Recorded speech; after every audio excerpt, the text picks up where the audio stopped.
We will return to Germany and to the rise to power of Adolf Hitler and Nazism later.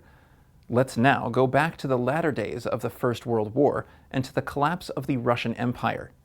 As we have already mentioned, a major event that occurred during this time was the Russian Revolution, which took place in two stages in late 1917. The revolution would prove to be a defining watershed for the 20th century, ending hundreds of years of Tsarist power and inaugurating nearly three-quarters of a century of communist rule. Throughout the second half of the 19th century and the beginning of the 20th, feelings of dissatisfaction festered among the Russian Empire's population.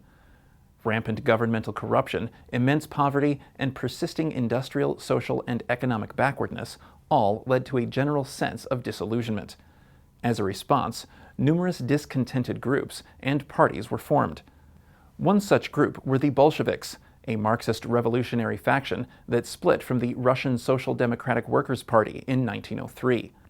The Bolsheviks placed an emphasis on the working class and called for the violent overthrow of capitalism, as well as the formation of a Marxist dictatorship that would accelerate the transition to socialism. The party became increasingly popular among the urban workers and following the First World War, also among soldiers.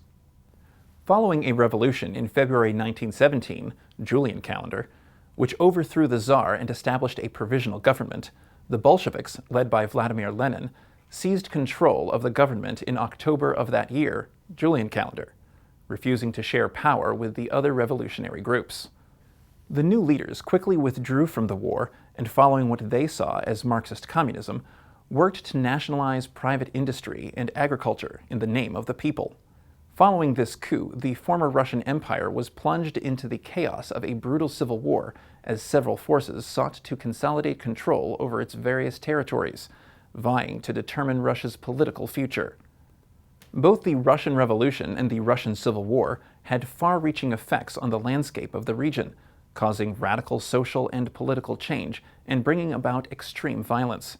These did not spare the Jews of the former empire, who found themselves becoming equal citizens in the newly formed societal and political structure, but also targets of vicious pogroms. These pogroms take place in the extraordinary chaos that erupts after the Bolshevik Revolution of 1917, when you have the Red Army, led by Leon Trotsky, that is fighting against the white forces who want to reinstate the Tsar, want to return to autocracy, and they're fighting on behalf of the abdicated Tsar. And you have the Ukrainian forces, led by Simeon Petliura, who do not want to be under the Soviets, do not want to be under the whites, but they want an independent Ukraine. And then you have a number of peasant insurgent groups who want the land, who want land, and who are suffering because of the economic crisis that was triggered by World War I. So in this extraordinary chaos, you have an eruption of anti-Jewish violence that has not been seen before. 200,000 Jews are killed. 300,000 Jewish children are left as orphans.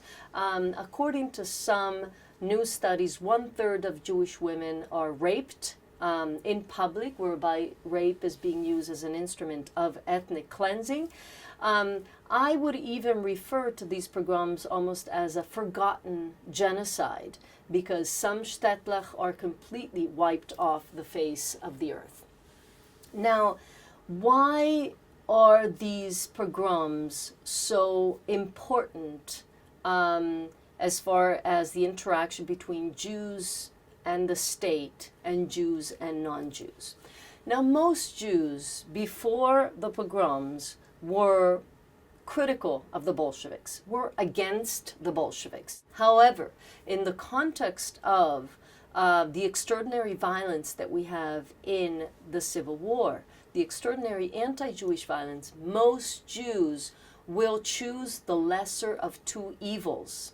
They will have to choose the Bolsheviks, because the Bolsheviks, the Red Army, is the only army that does not carry out systematic anti-Jewish violence in the areas of Ukraine and Belarus, whereas the other armies, the other insurgent groups do carry out this kind of violence that is very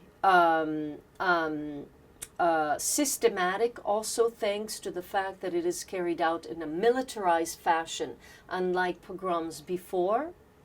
Of the 1880s, 1903, 1905, the pogroms of the Civil War are carried out in a militarized fashion, especially by the white movement.